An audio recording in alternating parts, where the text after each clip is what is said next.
welcome back to the Pleasure Practice. I am so glad that you have chosen to join me for today's episode, especially because this topic is one of the things that I am the most passionate about sharing and which I feel has a drastic impact on the relationships, the quality of life, and the overall happiness of so many people. On this episode, we are going to be taking a step back from our deep dive into Love is a Drug, the neurochemistry of connection, and be discussing a topic that I am so excited to share with you all. Today, we are going to be exploring evolution, brain chemistry, and the modern dating dilemma. In today's day and age, far too often, wonderful, hardworking, kind, and good-hearted men get overlooked. And this happens day after day. Let's face it, modern dating is a vast maze of often complete confusion for many men, and often for women too. On this episode, we are going to really focus in on the ancestral wiring of the female brain and how the effects of this play out to have a often unexpected outcome on dating in the modern age. Dating is a muddled maze of mayhem and utter confusion for so many men and for so many women as well. You show up, you communicate, you care, you support her, you treat her well, you genuinely care. And then, well, often she falls for a man who is inconsistent, emotionally unavailable, chaotic, domineering, or just straight up disrespectful. Men, well, often they take that really personally, and that is totally understandable. But most often, it is not at all personal. A large part of female attraction is pre-programmed by millions of years of evolutionary biology. Plain and simple. It's just science. And unfortunately, just because modern society has installed the latest update, it does not mean that women's brains have updated to version 2.0 just yet. We are breaking down why women still gravitate towards bad boys or the cool guy, high status, and often domineering men, and how this outdated instinct can backfire in dramatic, unexpected, and often extremely undesirable ways in today's modern world. So Women are programmed to be attracted to signals of strength, protection, and high social status. And this is not because they are just shallow. This is because their brains are wired for safety and for survival. For most of our human history, it was virtually impossible for a woman to survive, let alone to reproduce, without aligning herself with a man who could protect her and her offspring and help to acquire and protect resources. Her biology, therefore, attuned itself to notice traits like confidence, dominance, assertiveness, risk-taking, high social rank, signs of resource access or control, independence, physical capability, and unfortunately, often unpredictability, which frequently is misinterpreted as excitement. Because in our ancestral past, these traits signaled myself and my children will be protected, will be safe. This man will not be pushed around, and myself and my children will not be pushed around either.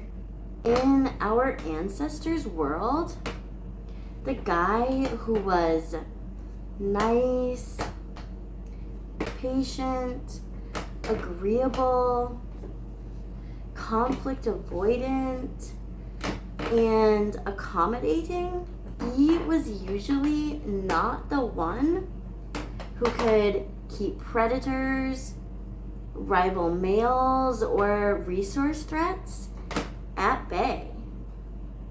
And evolution, well, evolution does not care about kindness. Evolution cares about survival.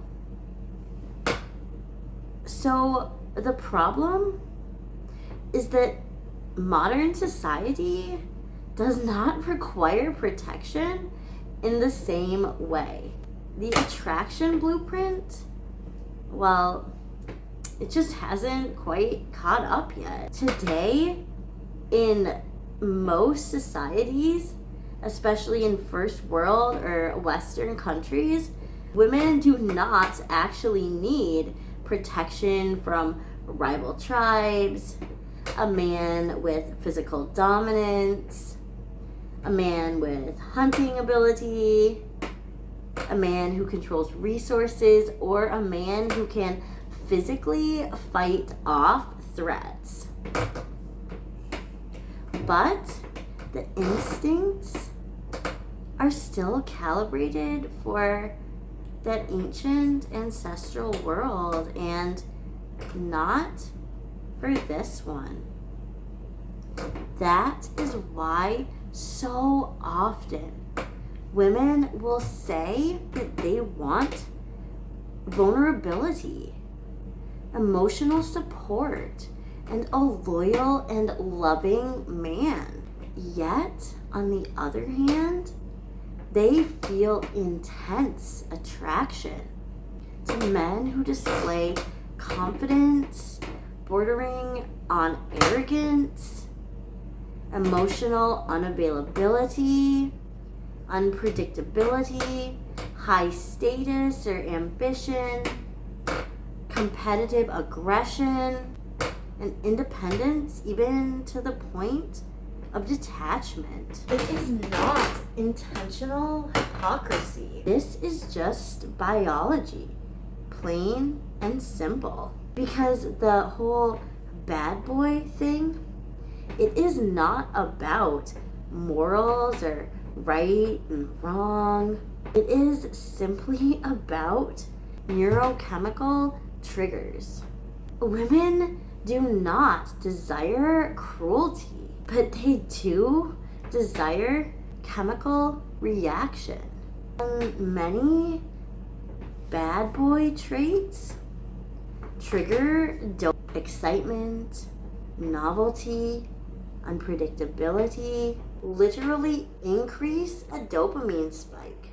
This can create a feeling of obsessive attraction that many women often mistake for real and sustainable love. Testosterone cues like dominance and confidence, well, women evolved to read these as protection and high genetic fitness. And oxytocin, well, that spikes too, especially after reconnection and intimacy,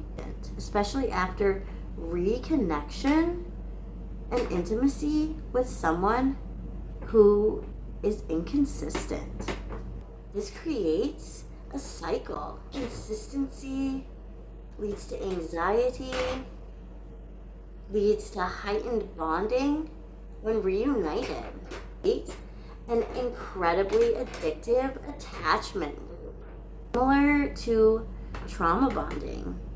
The bond isn't healthy or necessarily beneficial, but the circumstances have facilitated a real chemical connection. And this is absolutely not to be misinterpreted as women wanting maltreatment. It is simply that her brains are responding to ancient survival cues and not to her modern, educated, liberated, and emotionally intelligent relationship logic. So why? Why do good, loyal, and stable, kind, and loving men get overlooked? Women say that they want stability, and they genuinely do, but it simply does not trigger that same initial neurochemical rush. Predictability, emotional safety, reliability, consistency, these are long-term love-building traits. These are wonderful and essential characteristics to possess in order to have a successful long-term relationship. But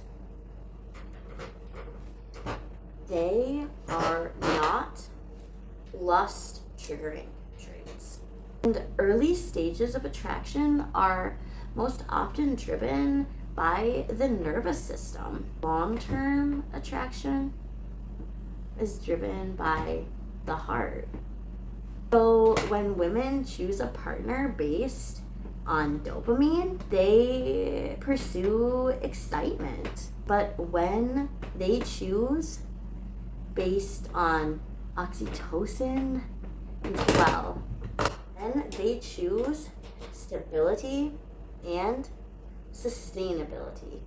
But the problem here, many women only learn this after being hurt. Often, many times, or very, very badly. So when a good guy comes along and they try to build a relationship with him, they are bringing so much hurt, baggage, mistrust from those previous relationships that it really, really difficult to build a healthy, open, vulnerable, and loving relationship, even with the greatest guy in the world. The modern dating disconnect is this.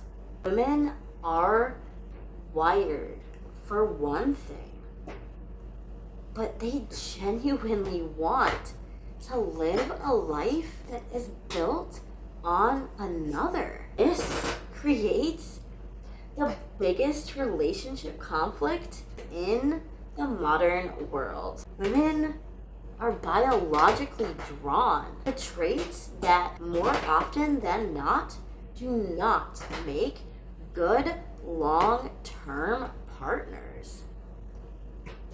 Things like dominance, detachment, risk-taking, emotional independence, aggression, social competition. But they want traits that build real, healthy relationships. Things like empathy, dependability, emotional presence, kindness, commitment, vulnerability, and communication. Their biology and their intentions, they don't always align. And unfortunately, many good men get caught in this crossfire. But why do bad boys win early on and lose later? Women learn often through agonizingly painful relationships that excitement without stability becomes chaos. Confidence without empathy becomes narcissism. Independence without emotional presence becomes loneliness. And that dominance without compassion can become abusive. Eventually, most women do shift their attraction towards men who offer emotional availability, loyalty, grounded relationship leadership, consistency, and long-term reliability. Unfortunately, that shift often happens far later than most men expect. So, what does this mean for you as a good-hearted, kind, and loving man? Because if you're here on this channel, I think it is pretty safe to assume that you really do genuinely care. Well, you do not need to become a jerk. You do not need to fake being dominant. And you absolutely do not need to abandon kindness. Please, please do not do that. That is the last thing that you should do. But you do need strong boundaries, a sense of purpose, self-respect, not aggression, but assertiveness, confidence that is grounded in your own self-worth, emotional leadership, independence, and a life outside of her. Women are not attracted to cruelty. They are attracted to strength.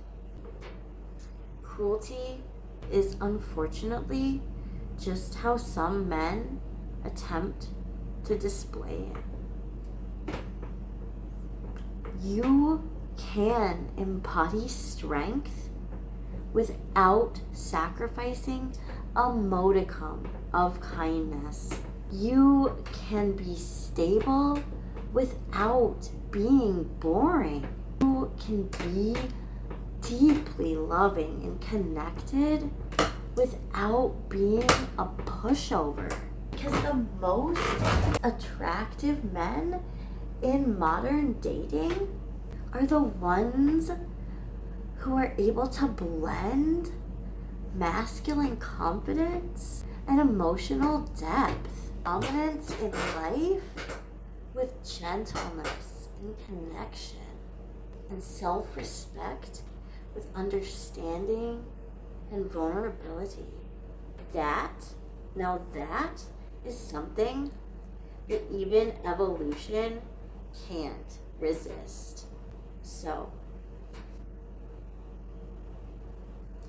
if you take one thing away from this today, believe me when I say this is not your fault. If you have ever felt overlooked, undervalued, passed up for the bad boy or the cool guy, unseen and unrecognized for your deep and heartfelt effort, confused by mixed signals, or unsure why your kindness just wasn't good enough, it is not because you are lacking in any way.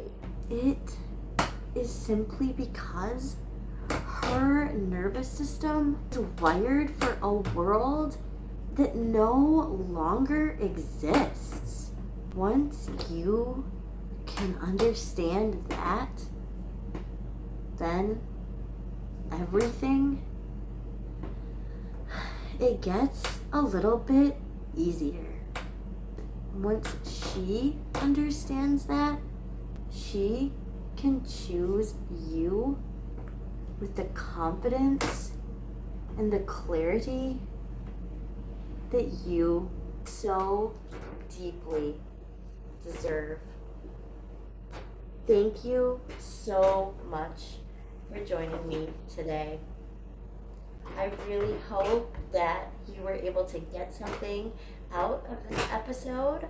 I would love to hear your questions, comments, input down below, and I will see you guys on the next episode of The Pleasure Practice.